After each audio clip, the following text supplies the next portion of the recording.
Alright, so let's back this thing up.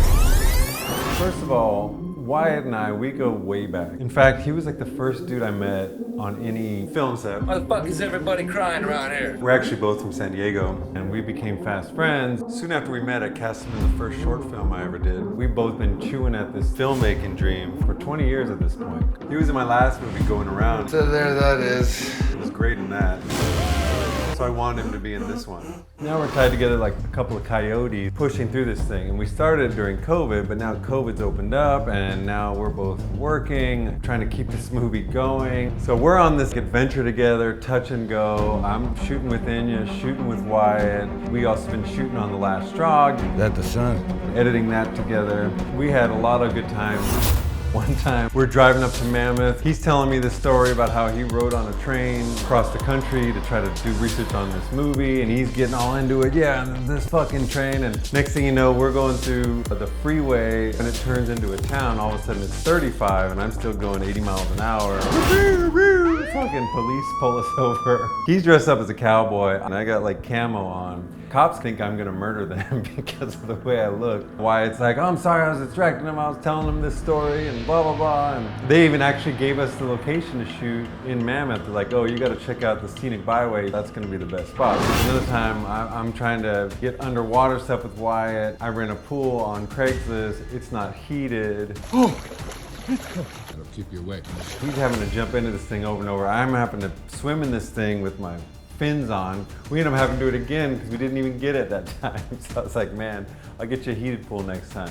Now it's like 2022. I've almost got a movie. I got about 75 minutes, but I don't have a beginning and I don't have an ending.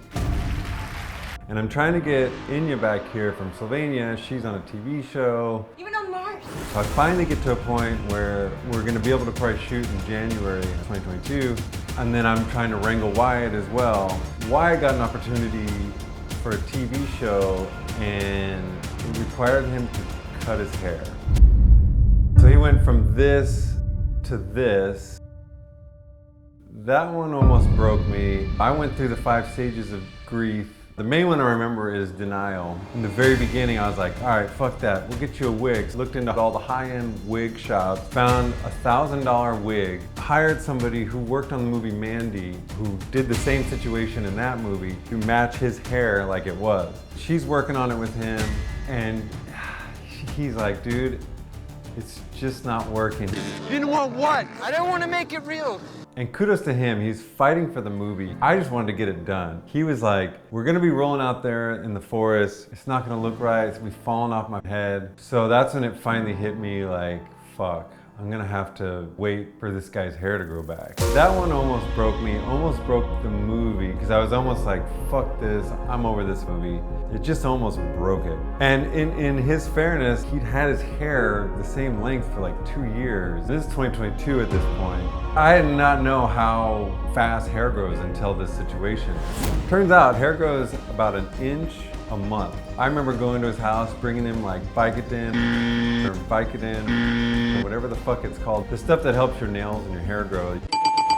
And I'm just like waiting. I had nothing to do but wait. The movie was already pretty much there. So I just kept watching it, trying to make it as good as it could possibly be during this time. Shot some more B-roll. You know, I tried to make it work without it, but it's like, dude, I don't have a beginning and I don't have an ending. So I just had to be patient.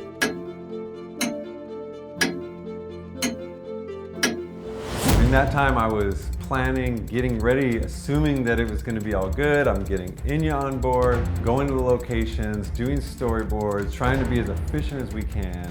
Finally, about July, we got to have our last hurrah. So now we got this final shoot. We had 9 shoot days.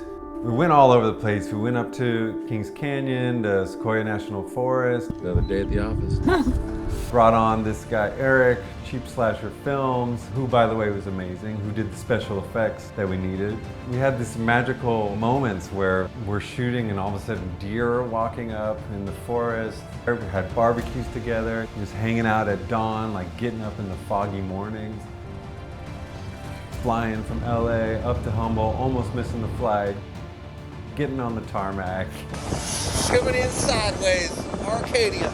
We're just going out for an adventure. We did the ending in 2 days, but the light wasn't right until the end of the day. So we did it 2 hours really that we were able to shoot each day. And it was beautiful, but it was really difficult to pull off. Spent some time in Griffith Park. Hey, Randy, you ever done your two-stepping? To get this fucking chicken. Who wrote this shit? Flip the camera around, JJ. Show the audience. Shot in my apartment at the time. I mean, we really just got the rest of everything that I thought I would have to have in order to have a finished movie with these actors. You just keep your eyes on me and I'll run around. Started in 2020, ended principal photography in like midway through 2022. So after 2.5 years of shooting, we shot for 45 days. So lesson learned, next time, get all your ducks in a row and then go and shoot the damn thing instead of doing it in piecemeal. But this is the way we did it. So we finished it up and we set out to make a movie that's entertaining. You know, about the campfire, you know, like you stare at it, like you don't get bored. It's like new information will be coming in at you, you know what I mean? Horror genre and coming from an artistic process. How many drugs I got there, man? You ain't no fucking filmmaker. The process mattered a lot to me. I would much rather fail exploring, pushing it, than succeed in copying and regurgitating or recycling everything that's been out there. Everything was custom. It was through my heart and dreams, and it was through collaborating with Wyatt and collaborating with Inya and any of the artists that worked on the film. We were in the moment, and Inya and Wyatt and anyone that worked on the movie, they gave everything to me, which means they're giving everything to anyone who's watching the movie. Being present, moment to moment, there's never a sour note like when I'm watching it as far as the performances. And we wound up with something that I'm really proud of. And through it all, Wyatt and I, who had to go through a lot to finish this thing. Oh, yeah, no, don't want to talk about that. Nuh-uh, we talked about that. We talked about that. We talked about that. Sure you don't want to talk about that? To his credit, he grew his hair back. He waited it out another 6 months. And we are way closer than we were before we started making this movie. If you get through it with someone, it's like you're much stronger after it. You've pushed yourself, you stress tested. We didn't have a lot of money, but we had heart, effort, and we had the great outdoors. And the amount of times that we got to stand together and catch a sunset together or listen to the river running down.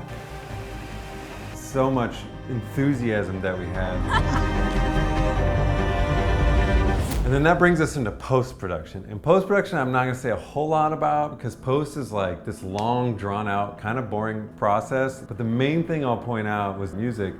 I rolled the dice because on my last movie, I ended up having to make the music for it because I wanted something custom. I didn't want to use stock, but I couldn't pay anyone to do it. This time I was like, you know, I think I want to hire a composer to help elevate this thing. And that was one of the best decisions I made. Michelle Osis, shout out to her, who, I mean, it's like Trent Reznor had a daughter. She's a badass and she elevated the whole movie, gave a feeling and a tone to the movie that was not there. Strong, dark. She and I got to play in the sandbox together. We weren't really trying to rip off a lot of other music. We were talking about emotions. I want this to feel this way, that way. I want this a little more urgent. Back and forth, we were on a really high level of collaboration. So shout out to her because she really killed it. And yeah, but we got it. It's really just about a couple of buddies trying to make something and looking forward to sharing it with people when the time comes. And thanks for watching.